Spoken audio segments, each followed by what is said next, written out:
Christmas is a time of year to be happy, merry, and joyful, at least for most people. I love spreading cheer to family and friends on Christmas. My joyful mood usually translates to my coworkers as well. I work in customer service, which many people know can be a nightmare at Christmas time, so it helps to try and stay upbeat. Well, on this specific Christmas Eve, customers were doing some final Christmas shopping before Christmas Day. Right at the end of my shift, I cashed out a pretty normal-looking guy. I would say the average height range of like 5'7" and maybe 150 pounds. He had parted black hair, glasses, and was probably in his mid-40s. He was buying some fairly normal stuff and not really anything Christmas-related. The whole interaction was mostly friendly until the very end when I said something I now wish I didn't say. I ended our transaction by saying in my bubbly voice, "Thank you, sir, and have a happy holiday." He stopped and turned back to me and said, "What did you just say?" I responded nervously and semi-confused, "Have a happy holiday?" He stormed back to my register and screamed at the top of his lungs, "It's Merry Christmas!"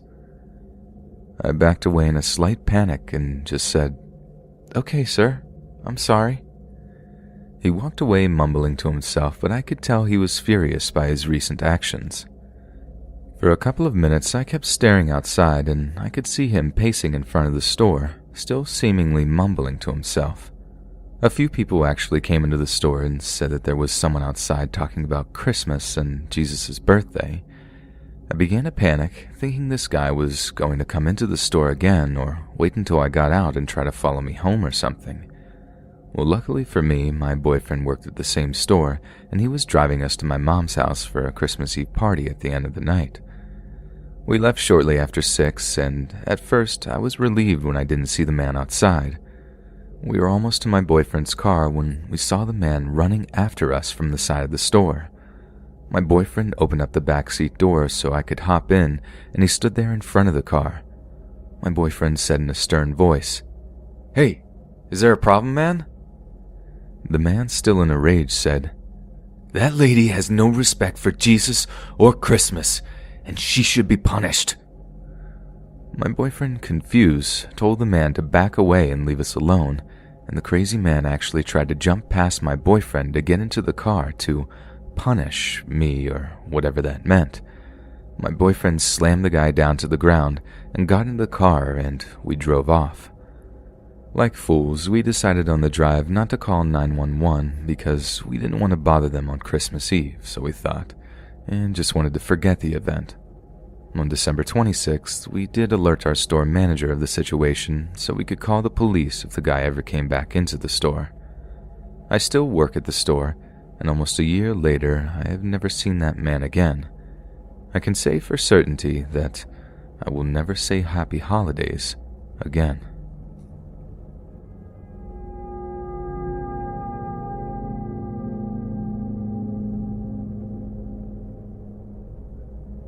I love Christmas. It has always been a great day to spend with my family, and call me cheesy, but I really just enjoy the spirit of the day. My whole family and I had just finished a beautiful Christmas dinner, and most of my family went into the living room to wait for me to exchange presents. Christmas Day was when we did presents with the grandparents and cousins. I was in the kitchen washing dishes with my brother Jake and cousin Teresa. While I was washing dishes, I looked out the window and thought I noticed somebody out by my shed. I didn't really let it bother me because I figured it was some kind of shadow from the tree. After a few more minutes of washing, I noticed the figure again, and this time I was definitely sure that it was a man. I told my brother and cousin to look out the window, but don't make it obvious. They noticed it as well. We all talked quietly among ourselves, trying to figure out what we should do. Our thought was that this man was technically trespassing in my backyard, so we decided to call the police. They told us that they would send somebody out to take a look right away. Trying not to panic and hoping everything stayed how it was until the police showed up was not easy. The kids started to get restless as well as the grandparents were wondering what was the holdup. My parents knew something wasn't right, but they did a really great job of keeping everybody in the living room. After a couple of minutes, we noticed the man starting to approach my house, and he wasn't alone. there were 3 more men that came out from behind the shed. They started to surround my house. Confused and terrified, we tried to remain calm. What happened next was nothing shy of a Christmas miracle. The flashing lights appeared and we heard a minor altercation outside of the house. The officers were able to catch one of the men while the other 3 fled. While somehow not bringing a lot of attention to my family inside, I spoke with the cop outside and gave my statement. Well, turns out my cousin Teresa had broken up with her boyfriend several months before Christmas, and the man they detained was, in fact, her ex-boyfriend. Teresa had started seeing somebody new, and this man figured the new boyfriend would be at the house for the Christmas party. Her ex and his friends clearly planned on attacking him, or at least putting a good scare into him, so I thought. Until the officer informed us that my cousin's ex was equipped with a knife and brass knuckles in his back pocket. Luckily, nobody got hurt, and I'm not actually sure what kind of trouble he got into for this. The rest of the night went smooth, and we opened presents, but I had an uneasy feeling for the rest of the night that the other men might return and try to finish the plan they started.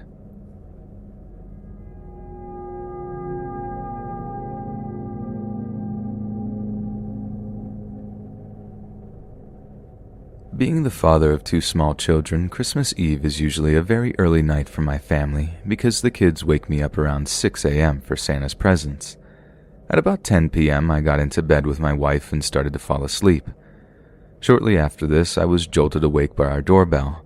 I jumped out of bed and ran down the stairs, more angry than anything else that some idiot rang my doorbell on Christmas Eve after 11 p.m. with 2 small children asleep.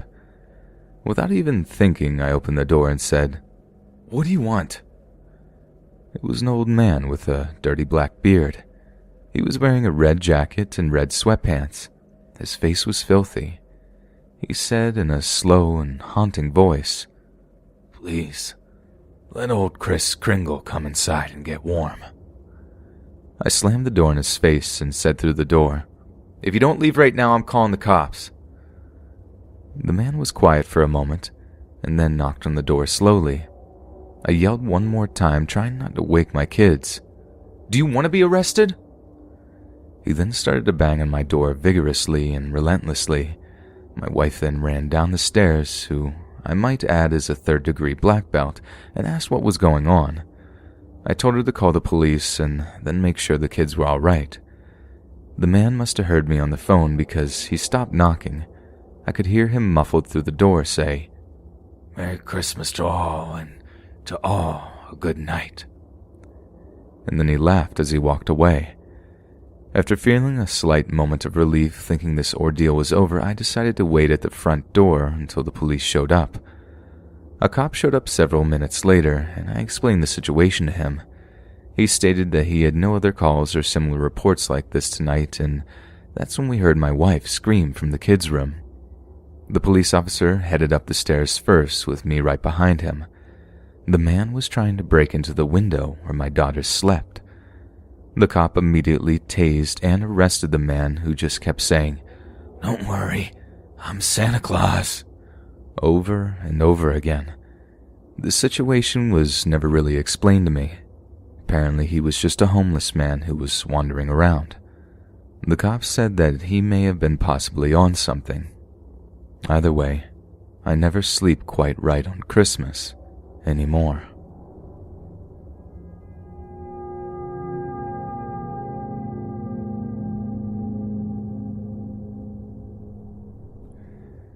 First, let me say I come from a somewhat unconventional family.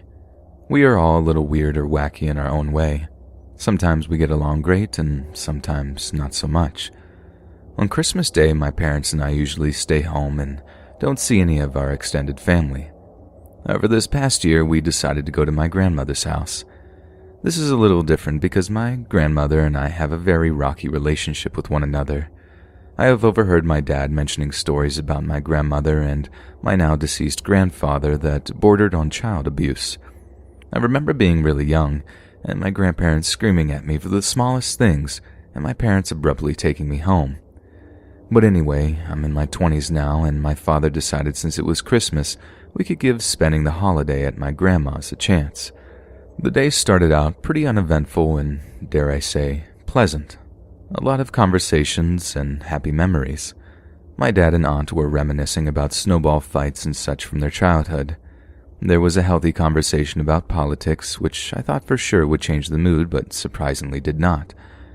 After several hours and a nice dinner, everyone made their way to the living room for coffee and to just hang out on the couches. I left my coffee on the kitchen table and made my way to the back of the house where the only bathroom was. I washed my hands, fixed my shirt, and walked out of the bathroom. When I walked into the hallway, I was greeted by my grandma, who was just standing there staring at me. I said, "Hi, what's going on?" And I tried to keep walking, but she wouldn't move. Now this is a narrow hallway and you're only fitting one across.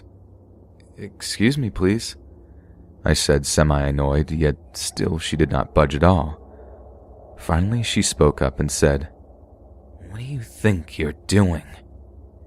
She sounded nervous and almost a little angry. "I was just going to the bathroom," I said, starting to get uneasy about the entire situation. She started to poke my chest and said, "Where is he?" At this point, I was beyond confused. I told her I had no clue what she was talking about. Where's who? I finally shoved past her and started to make my way down the long hallway. That's when it happened. I heard her scream like a banshee and chase me down the hall. I turned around and she lunged at me with a small kitchen knife. She was trying to stab me. She just kept screaming, "Where is he? Where is he?" At this point, she had fallen to the ground trying to take me down with her. After a minute of this, my father finally came running in with my aunt and lifted her up. I was too scared to use any force because I didn't want to hurt her, but I also didn't want to get stabbed.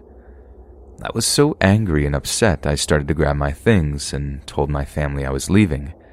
As I made my way toward the door, she walked back into the living room and said in a calm voice, "Oh, where are you going? You haven't even finished your coffee." I just left and didn't even respond. This woman, my grandmother, tried to stab me, and I still have no idea why. I found out several weeks later from my cousin that after my father and I left, my grandmother cried for hours and was basically inconsolable. She didn't know why we were so angry and left so abruptly. Clearly, my grandma had some sort of episode that night that she can't remember, but there are so many unanswered questions like, who was she referring to? I haven't seen or spoken to her since. My dad did try to reach out and explain to her why we left and why we won't be coming back, but she doesn't believe he is telling her the truth when he transcribes the events back to her. The worst part about all of this is that this will probably be the Christmas that I always remember the most.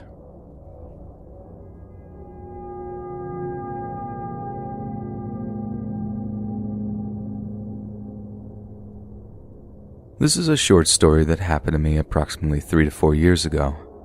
I used to work for a charitable company that would distribute presents to families or individuals in need during the holiday time. For the most part, I loved this job. It paid decently well and was incredibly rewarding. But on this one specific Christmas Eve, it was enough for me to never want to do something like this again. I usually worked or traveled with another associate named Jose, but since it was Christmas Eve and it was our last stop, I told him I would go alone, and he could go home to his wife and enjoy what was left of the holiday. It was about 5 p.m., so it was getting pretty dark as I made my way toward the recipient's house. I arrived and went up to the door with a big tote of presents all wrapped and ready to be distributed as they pleased. A man answered the door in pajama pants and a skin-tight sleeveless shirt. The guy was overweight and clearly did not take care of himself. He looked like he hadn't shaved or showered in weeks. I said to him in my still bubbly voice, "Hi, I'm Jamie, and I'm here to drop off the presents." He stared at me and smiled with his yellow, unbrushed teeth. He looked right at me and said, "Wow, you sure are pretty," which freaked me out a little bit. I just awkwardly smiled and said, "Thanks." He then said, "Honey, I have a lot of trouble with my back and I can't lift these presents. Will you please bring them into my living room for me?" Like a fool, I complied, as this wasn't an uncommon request to bring the presents in the home for those receiving them. I walked in, and the man shut the door behind me. I walked slowly in his near-pitch-black house. What I noticed in the few seconds of being in this house was that there were no signs of children, Christmas decorations, or anything that even looked remotely festive. I turned around to ask him where I was going, and that's when I noticed him. He was hunched over and staring at me like I was a piece of meat, basically salivating. He started to approach me and put his arms out like he was going for an embrace or a hug. More creeped out than I've ever been in my entire life, I decided the answer was to just run away. I dropped the presents there and ran to the door. He locked it behind me. The knob was locked, and so was the chain. I quickly was able to get them undone and out of the house without any further incident. I got into my car and called my supervisor and explained the situation to him. What he told me next made my eyes fill up with tears. I had mixed up 2 of the numbers in my GPS when I set out for the house. I was on the wrong block and clearly at the wrong house. The guy wasn't expecting presents and played along to get me into his house. I have no idea what his intentions were and am thankful nothing else happened. Running through the scenario in my head makes me wonder how I was able to undo the locks before he grabbed me or made a move towards the door. However, his pause in action or change of heart may have very well saved my life.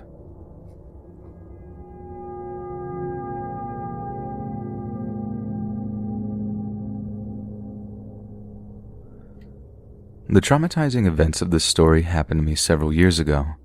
This is the first time I'm sharing my story publicly in hopes it may help others who read it. At the time, I was a mother of a 4-year-old daughter. Her name is Juniper, and she is my entire life. The day of these events, my husband was at work, so I decided to do some Christmas shopping at the mall. On the way in, Juniper saw Santa sitting in the middle of the atrium and began jumping because I assumed she associated Santa with presents. We decided to get into line, even though it was long. We could get a picture and she could tell Santa what she wanted for Christmas. When it was finally Juniper's chance to sit on his lap, I immediately felt uncomfortable. I didn't like the way he was staring at her. His eyes were big and looked as if though he had been on something. She sat there for a moment and told the man what she wanted as I watched, filled with anxiety. After about 2 minutes, he got her off his lap and winked goodbye to her and said Merry Christmas. Happy this ordeal was over, we did the little bit of shopping we had to do and pressed on through the day. While I was browsing around one of the clothing stores, I looked up and thought I noticed the mall Santa sitting outside of the store we were in. Not taking any chances, I grabbed Juniper and walked out of the other entrance of the store. After a little while longer of shopping, we decided to get some lunch in the food court of the mall. I kept my eyes peeled because I just had mother's intuition that something wasn't right. We were finishing our food, and literally as we were about to get up, the mall Santa came over to our table. He walked right up to Juniper and said in a jolly Santa-like voice, "Hey there, Juniper. Remember to be good so Santa can come and bring you lots of presents." She was so excited, and so were all the people around me. It's easy to say what you would do in that situation, but I just stood still. I thought freaking out my daughter and rushing her away from Santa would be a traumatizing event, so I grabbed her hand and told her it was time to go. She said goodbye to Santa, and we left. That night at home, I told my husband about the entire story. He was angry, but agreed with my course of action. The next day, I woke up at about 8 a.m. My husband was already gone for work for the day. I happened to look outside and saw a strange blue car that I had never noticed parked outside my house. This didn't really bother me considering it could have been anyone, but it was just peculiar. At about 11 a.m., I looked out the window again and noticed the car was still in the exact same spot.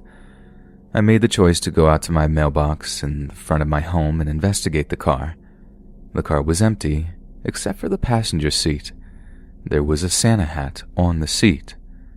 I tried not to jump to any conclusions, but it was just starting to make too much sense in my head. I ran inside and called my husband. He said I was grasping at straws, but decided to come home anyway to make sure I was okay. A couple of minutes later, my worst fear was realized. I looked out the window and saw the man in his car.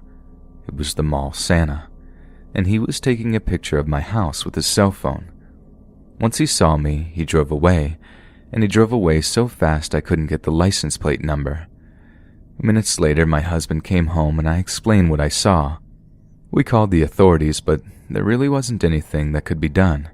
I felt angry with myself that I looked at the car all morning and couldn't get a license plate number.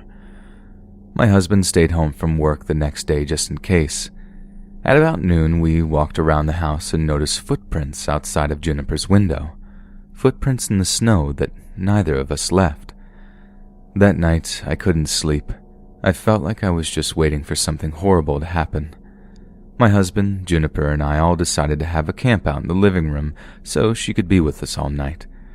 Shortly after midnight, my husband and I were alerted to the sound of a car pulling up. It was the mall Santa car from the day before, and he was approaching the house with a giant bag in his hand. I called the police, as my husband stalked him through the windows.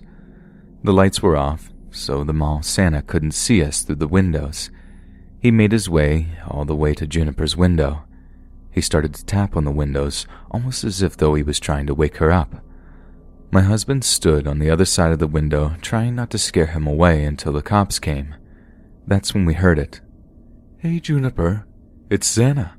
Come take a ride in my sleigh and I'll show you the reindeer." Praying that the cops would show up any minute, I sat in the fetal position, not knowing if this lunatic had a gun or any other weapon. He kept tapping and whispering, "It's me, Santa." Finally, the cops showed up, and when we heard the sirens out front, my husband jumped out the window and tackled the mall Santa. My husband yelled for the cops, and the cops detained the man. He didn't have any weapons on him, but his car did have duct tape and rope. It gives me nightmares to this day, thinking of that horrible situation and what could have happened. My Christmas miracle is that my family is safe, and my daughter didn't have to really experience any of the intense feelings my husband and I did over those couple of days. If you as a parent have instincts about the safety of your child, please follow them. If I would have just left the mall when I felt uneasy, I could have possibly avoided this entire series of events.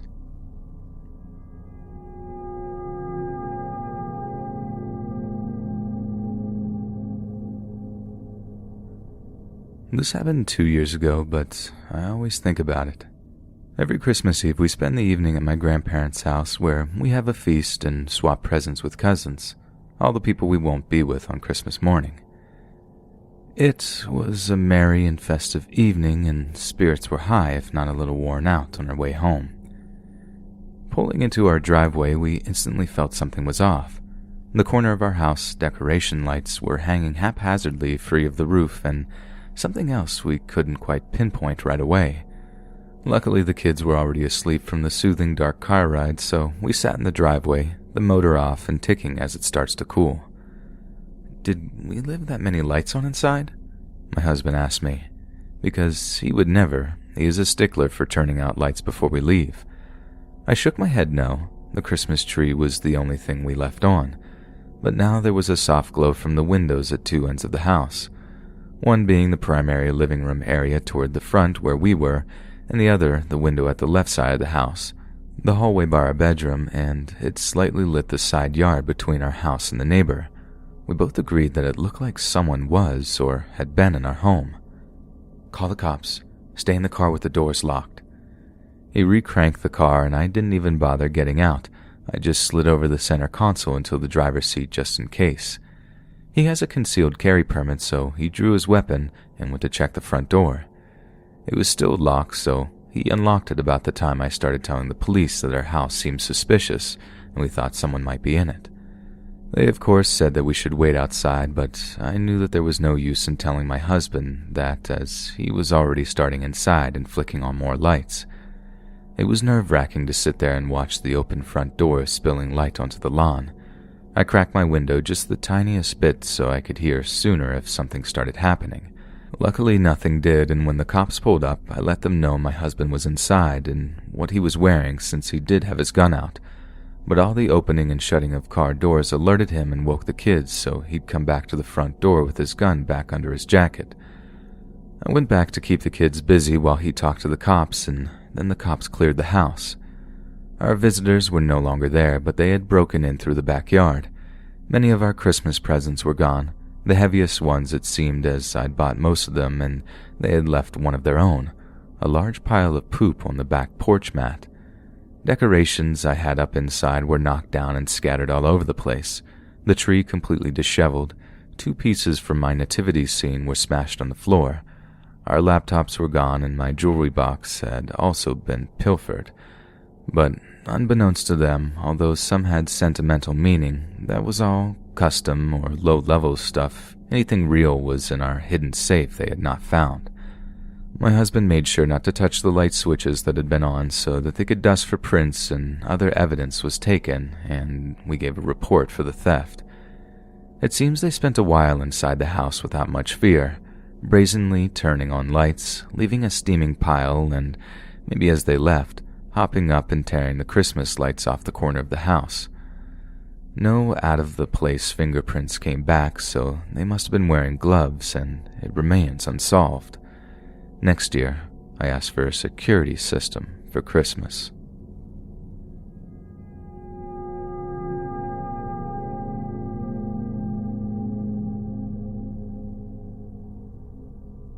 I used to work at a 24-hour McDonald's during my first year of college, right in the town where I grew up.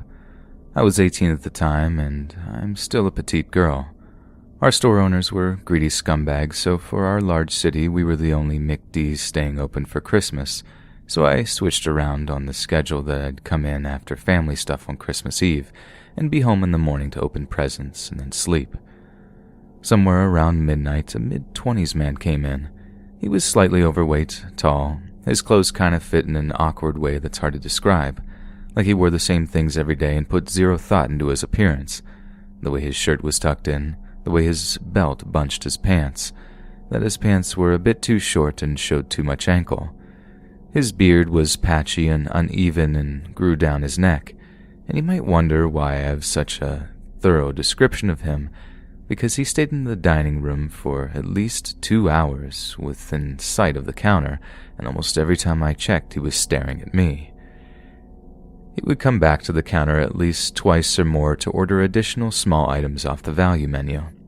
After the second time I caught him staring again, and he gave me a creepy smile while he still had food in his mouth.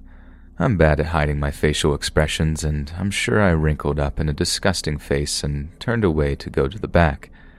I told the one guy on our skeleton crew that night that some lingering dude was creeping me out and asked him to switch with me on the front. It was a pretty dead night, so it really didn't matter where we were stationed, so he switched with me. After a bit in the back, it was normally the time that night shift would clean the customer areas for a jump on the next day before morning rush started. My coworkers said the dude was still out there, so I asked to clean the bathrooms instead, while he wiped down the tables, and then we'd tackle the floor together so it was quick. I started in the men's bathroom since the only guy in the place was currently at his table. But just to be sure, of course, I knocked on the door first, then called out to anyone inside that it was time for cleaning. It's not a glamorous job to clean a bathroom, but it had been a quiet night, so it wasn't that bad. Then I did the same knock to check to start cleaning the women's bathroom. It was a bit of a maneuver both times to bring in the mop bucket and the tote with the cleaning supplies, so I was a bit distracted when I came in and went to place the tote on the sink counter, which is probably why I didn't notice the shadow in the stall closet to the sink. I was pulling items out of the tote right away when I kinda noticed movement in the mirror behind me and looked up to see creepy guy almost fully behind me, only seconds before his hand closed on my arm. He was grinning in a way that made me feel sick right away. He pulled my upper arm in a way that made me turn around towards him, and he must have seen my face screw up as I took a deep breath because he started to try and cover my mouth with his other hand, saying something like, "Don't. No, it's okay. I think you're pretty." Not sure exactly what he was saying because I was already screaming at the top of my lungs and turning my mouth and body away from him as much as I could. With my free arm, I started whacking him with the first thing my fingers touched, which happened to be a bottle of glass cleaner. It seemed like it only took seconds for my male coworker to burst in the door. He took one look at the man in the bathroom and started screaming at him too, telling him he can't be in there, calling him a sicko, trash, scumbag, among other more colorful words. The creeper dashed for the door, trying to squeeze by my coworker, who stayed with me down the short hallway, continuing to yell at him, and kept it up till Creeper was all the way out the door, and a minute later, a car sped out of the parking lot. We called the cops. Statements were taken, managers contacted. I went home early and quit soon after, as I was always scared he'd show up again, or try to grab me on my way to my car, or even follow me home.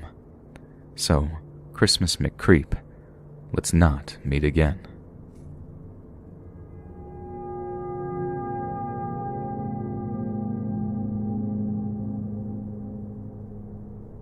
It was December, some many years ago. I somehow found myself doing shoots for one of those get your picture taken with Santa things. For the most part, I just took the money for the pictures and everyone else did the rest. It wasn't exactly the most exciting thing. Without going into too much detail, I'll just say that when it came to an end, I think I was more excited for that than I was my own high school graduation. There's a lot of reasons. Things like screaming children, the ironic teenagers who had a tendency to mess with the setup, you name it. But I think the biggest thing was the fact that it was just plain humiliating. At least the people were nice. There was this super hot lady who was always nice to me. Not that I had a chance or anything, but it was a big reason why I didn't just walk away. The guy they had who played Santa was a funny dude. He played the role very well and very enthusiastically. The children, or at least the ones who weren't crying, just ate his act right up. In a lot of ways, I kind of admired the man. On breaks, I would usually smoke with him in the back entrance. One time, I asked him what his secret was. He looked me square in the eyes with this intense stare, which, mind you, he was still dressed as Santa, so it was somewhere between being hard to take serious and also hard not just to shrug off. "Drugs," he said flatly. Then he held the look just long enough to make it extremely awkward. Finally, he burst into laughter. It was hard not to laugh with him. The guy had one heck of a sense of humor. So one day, he pulls a no-call, no-show. I get in and everyone is freaking out. Usually nobody cared all that much as we all got to go home, but seeing as it was Christmas in a few days, this was when the profit was at its height. Messing with this was not to be taken lightly. 10 minutes into me showing up and they decided I should take the role. I wasn't that old, however, I was pretty fat at the time. I put up an argument, but in the end, it was do it or get fired. I tried to convince myself that impressing the hot lady I mentioned earlier would make it worthwhile, but when that first kid crawled on my lap and told me that she wanted a PlayStation 2, I realized that nothing could redeem this. About 3 hours into doing this, I noticed a strange man sitting in the food court. He looked older, like his skin was leathery. He looked like he's been in a few fights, too. He was looking right at me. I'm not talking about a bypassing glance either, no. This guy was giving me the stink eye. I tried to ignore him, figuring he'd just go away after a while, but the guy just stayed right there. He wouldn't stop staring at me. I wanted to point this guy out to my coworker, thinking that they could call security, but then I started to let the possible repercussions snowball in my head. What if he realized what I did, just walked away to another location where he could attack me in, let's say, the parking lot, or maybe the backseat of my car? By this point, I knew he was here for me. Nobody does what he does unless they're in it for the long run. Break time comes and I make a brisk jog, like walk away from his sight. As I do, I see him get up and move to follow me. As soon as I hit the corner, I run for it. Realizing this goon might see me at any second, I run straight into the public bathroom to my left and hide myself in one of the stalls. It's about a minute before the door bursts open and the creepy dude runs into the bathroom, slightly out of breath. I hold my breath, terrified that if I didn't, the bells on the Santa suit would give me away. Thing is, it's pretty hard to hide when you're dressed like Father Christmas. You see, you got these red pants and these black boots. They're a dead giveaway, especially when you're hiding in a stall where you can see the feet underneath. The man saw it straight away and kicked the door open. He grabbed me by the collar and shoved me against the wall. I could tell he was in his late 30s, early 40s maybe. He demanded me to give him the money I owed him. Here's the thing. I'd never seen this guy before, not once in my entire life. Why would I owe him money? Did I borrow money from someone recently? No, that couldn't be. I don't know what you're talking about, I tell him. I'm sufficiently freaked out at this point. What did I get myself into? I mean, to an outsider, I'm sure it looks silly. A goon intimidating a Santa in a bathroom. This guy rips my mask right off my face and throws it in the sink. Then he raises his fist to punch me. But before he lets his fist fly, he takes a step back, letting go of me. You're not him.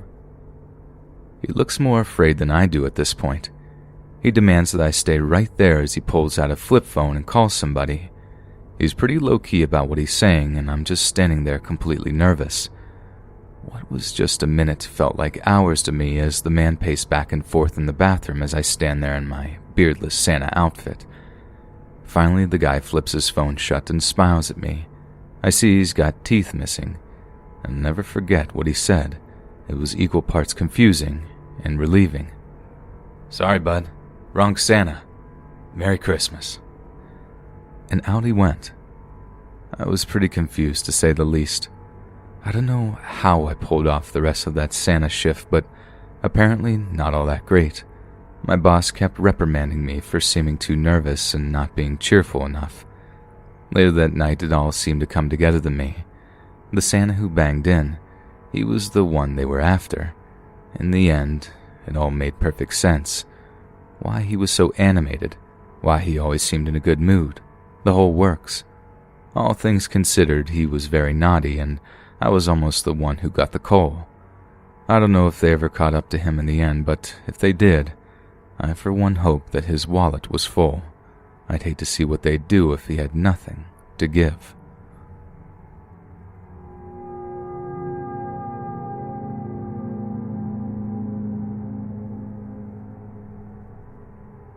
Secret Santa is a game that usually gets played in a classroom or, in my case, an office. I'm sure you're well aware of what it is, but in case you're not, I'll give you the quick version. Everyone is assigned a random coworker to secretly give a gift to. Usually there's something like a price cap around $15 or so. It's usually a pretty interesting turn of events as we get to learn a thing or two about coworkers as we start digging up on what their interests are and what have you. 9 times out of 10, you just find out cute things like big angry looking guy has a secret passion for growing flowers, general stuff like that. We always look forward to Secret Santa, as we had an almost family-like community here where we were all encouraged to spend as much time as possible together. The tidbits of gossip were always playful and fun. This was not one of those times. This time around, I was the unfortunate soul who was gifted upon by the weird IT guy. Let's call him Squid. Squid was a guy with no social skills whatsoever, however, at the same time, an ingenious worker in his craft, or so they told me. I don't know 2 things about anything that's tech-related outside of spreadsheets, email, and Amazon, if you could even call it that. A little background real quick. I'm a secret collector of these weird big-headed toys called Funko Pops. Not just any particular type either, but specifically Game of Thrones types. I have this unhealthy obsession with that show, and for what started out as a joke where I bought a Jon Snow toy, quickly spiraled out of control, resulting in me owning almost all of them. You should see the shelf in my room. Jaime Lannister, the Hound, Snow, Giant's Bane, the Night King, Littlefinger, Tyrion, Dany, Ned, Stannis, you name it. I had them all. However, there was this one character that I could never find, and that was a specific version of Tyrion, the one where he's in the battle armor with a scar across his face, you know, like in Season 2's Blackwater episode. Point is, not everyone gets the whole collection thing, and Funkos are, well, different than what everyone else was expecting. Nobody at work knew, and I intended to keep it that way. On my way home, between the time of assigning the Secret Santas and the day we exchanged, I ran into Squid at a hobby store. It looked like he was expecting to see me there. Or maybe that was just because he was weird and always looks that way. Either way, I have no clue. I didn't expect to see him there and tried to turn and leave. Me being an idiot, I looked back as I cleared the door and accidentally made direct eye contact with him. He got really nervous and looked down at the ground. I wasn't sure what to do, so instead I just left. I would talk to him next time I saw him and make up an excuse. I wouldn't bring this up, but the thing is, it plays a factor in the day we exchanged. Turns out he got me exactly the Funko doll I was looking for, my boy Tyrion with his battle scar, specifically the one I never told anyone at work I wanted. How he knew just made those bells in my head explode. Everyone had a good laugh, and Squid looked so nervous, almost pale, when he gave it to me. When I asked him how he knew, he said it was just a guess, seeing as we ran into each other at the store by chance. When I got home, I put the doll in the corner of the room and never took it out of the bag. It just seemed so creepy to me that he knew to get me specifically that one doll. I couldn't even add it to the collection. I almost threw it away, but instead I just forgot about it for the next couple of weeks. Squid continued to ask me about it, specifically what I thought about it and if I set it up yet. I kept telling him I didn't, and he just kept getting more annoyed about it. He's been watching me more and more these days. I was thinking about complaining to HR, but everyone knew that Squid was like this homeschooled weirdo. Uncomfortable, but accepted regardless, as per the nature of the place we worked. So one day he asked me, and I decided to just lie and say yes. I stood the thing up in my TV room.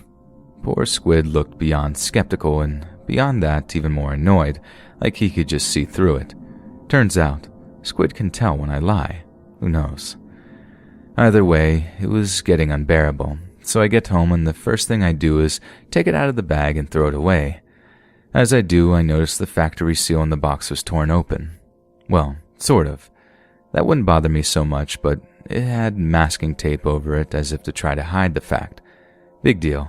Maybe someone got caught trying to take it out of the box and they just refurbished it. I don't know. Either way, I took it out of the box to look at it closely. Part of me wanted to know if the creep slipped a note inside, but there was nothing but the usual stuff. I noticed two things out of the gate. One was that the doll was heavier than usual. Like I said earlier, I've been collecting these things for quite some time, so I should know. The other was that the head had a crack in it. I take a closer look and notice that the crack actually wraps around the entire head. I prod at it for a second and notice that it's actually a seam from when it was split open. The head came apart very easily, and as it did, the small thing fell out of it.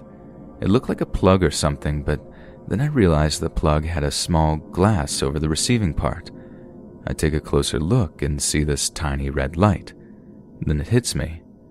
This is a camera. Some kind of DIY thing, like it was homemade. As I make it to throw it across the room, the light shuts off. Squid realized I found him out. I wrapped it in 3 plastic bags, then put it into a box. The thought of having it in my house made my stomach turn, but I needed to show it to HR. When I showed up to work the next day, Squid was gone. Turns out he left a last-second call saying that he was quitting, effective immediately. Turns out he wiped his entire hard drive before he took off sometime the prior night. The word got out that Squid was trying to spy on me, and everyone was pretty cool about it, mostly on account of them saying things like, "I knew it." I mean, let's face it, we all did. So here's the part that really messes with me. It turns out that the main reason Squid was able to learn so much about me was the fact that I was foolish enough to leave my Google account logged into the work computer. From there, it was easy enough task for Squid to break into my account and learn all my personal information. Think about it. My entire phone was linked to Google. That thing has me on GPS, granting him the ability to stalk and keep track of me just 2 rooms away. No wonder he found out about the freaking doll. He had almost everything, but bad for him, I didn't own a webcam or anything like that for him to hack. He just needed to see me at night when I was private and vulnerable. I deleted all my accounts, changed my numbers, got rid of everything that gave him access to my personal information. I changed bank accounts, cut my credit and debit cards, completely uplifted my digital footprint. It just scares me because I just don't know how much information is out there about me, how far it goes. In the end, the police caught him and he was brought up on stalker charges of some sort. He pled guilty to infiltrating my life. He told them he wanted to learn the layout of my house.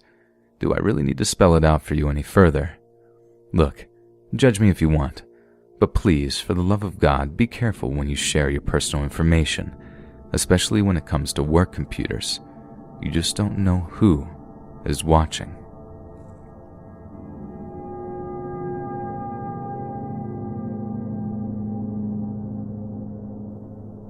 The events of this story happened several years ago.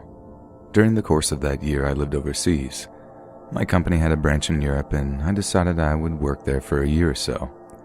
For the most part, it was beautiful, and I had a really great time, learning the culture and meeting new people. But during the holiday time, especially around Christmas, it could get very lonely and made me homesick. My family and friends still lived back in the United States and could not afford to come see me, and because of my job, I was stuck in Europe for the time being. On Christmas, I stayed home in my apartment and decided to watch movies.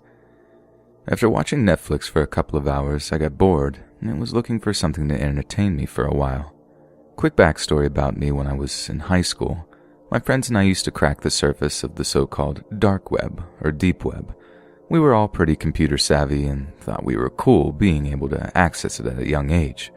We didn't do anything besides just surf around, as we were scared to stumble across something we shouldn't. Well, fast forward back to the present, and I haven't done anything like that in close to 10 years. But I decided searching the dark web was just the excitement I was looking for on this quiet Christmas evening. It honestly seemed pretty harmless, and I thought, what could go wrong? I searched through dozens of dead-end links and pages, and nothing really seemed to spark my interest. After an hour or so of surfing, I decided it was finally time for bed. I closed everything down on my computer and went to the bathroom. When I came out, I noticed my webcam screen was up. Being a little naive, I didn't think anything of it and just closed it out. As I turned away, it popped up again. As I stood and watched for several seconds trying to comprehend what was happening, my phone buzzed in my pocket. It was a text message from a private number that said, "I see you." Beyond creeped out and starting to get worried, I decided to shut off my lights and turn the computer off. But before I could, I had an email pop up on my desktop. The email was a picture of my apartment building.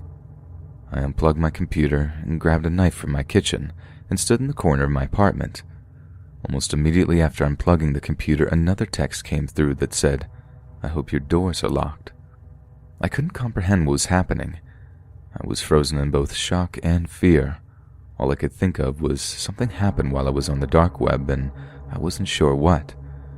For hours, I stood in my dark apartment staring at the windows and doors. Every little noise made me jump out of my skin. Every time I heard somebody in the hall, I was getting myself ready for self-defense. Now, this was Christmas night and the middle of the night at this point. There was no way there should be that much foot traffic in the hallway, but I heard it. Back and forth, I heard footsteps all night long, but never anybody actually standing in front of or knocking at my door.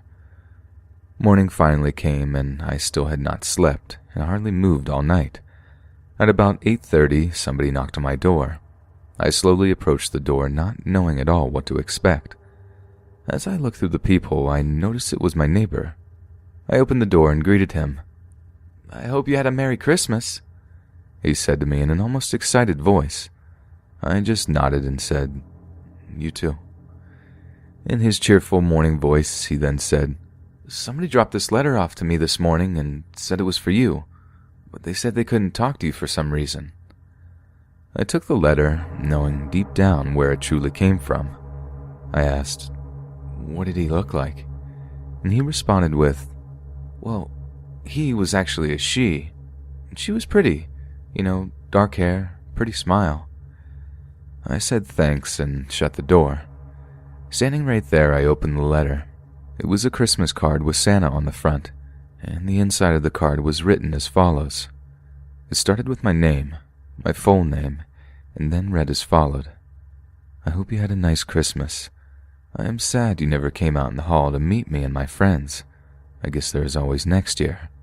Happy Christmas." I left right at that moment. I grabbed the few things I needed and checked into a hotel. I stayed a couple of nights and returned back to the States and told my bosses I was having some sort of medical emergency and that I felt more comfortable finishing out my contract in the States. I never contacted the police and have also never been so scared in my entire life. Every single time I get on the internet, I get a little shaky and only use it for my job and not personal use. Nothing like this has happened to me again in the years since, and thankfully, no follow-ups to this single occurrence. I still can't help but wonder what I strolled upon that night when I was targeted. If I can leave you with a bit of advice, don't be a novice strolling around the dark web, especially on Christmas.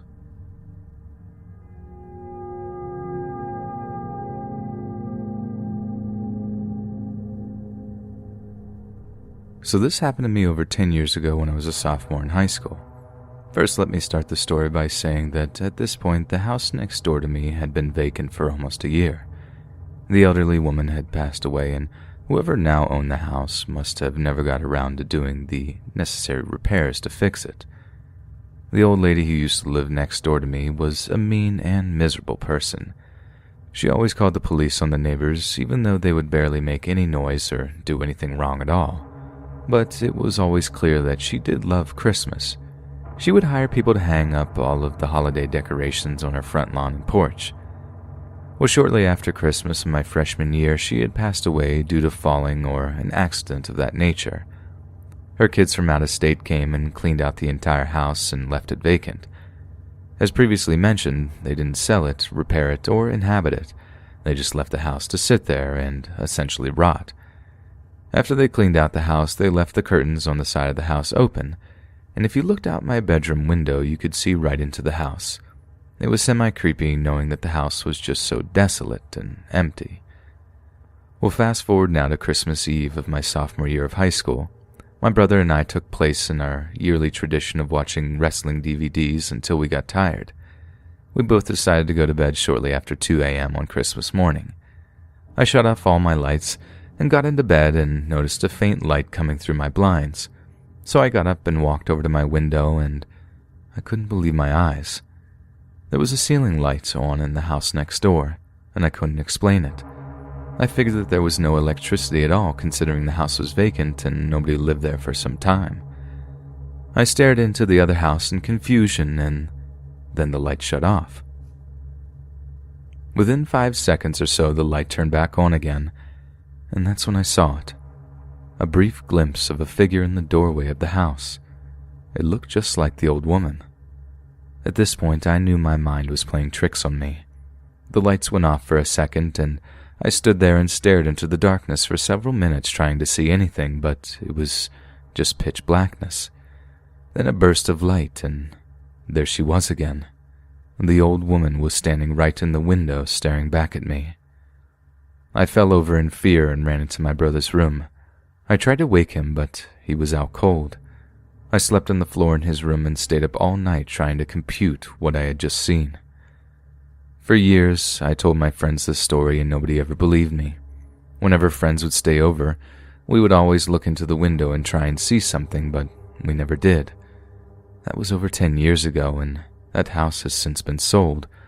But since it's been sold, the owners have sold it 3 times after moving in. So I wonder if I'm not the only one who has seen the lady wandering the halls. One thing is for sure, that is a Christmas present I will never forget. Hey friends, thanks for listening. Be sure to subscribe and click that notification bell to be alerted of all future narrations. If you got a story, be sure to submit them to my subreddit, r/letsreadofficial, and give and receive feedback from the community, and maybe even hear your story featured here on the next video. And join my Discord to interact with me and other listeners directly. And if you want to support me even more, grab early access to all future narrations for just $1 a month on Patreon, and maybe even pick up some Let's Read merch on Spreadshirt.com, just in time for the holidays. Links in the bio. Thanks so much, friends, and have a safe and Merry Christmas.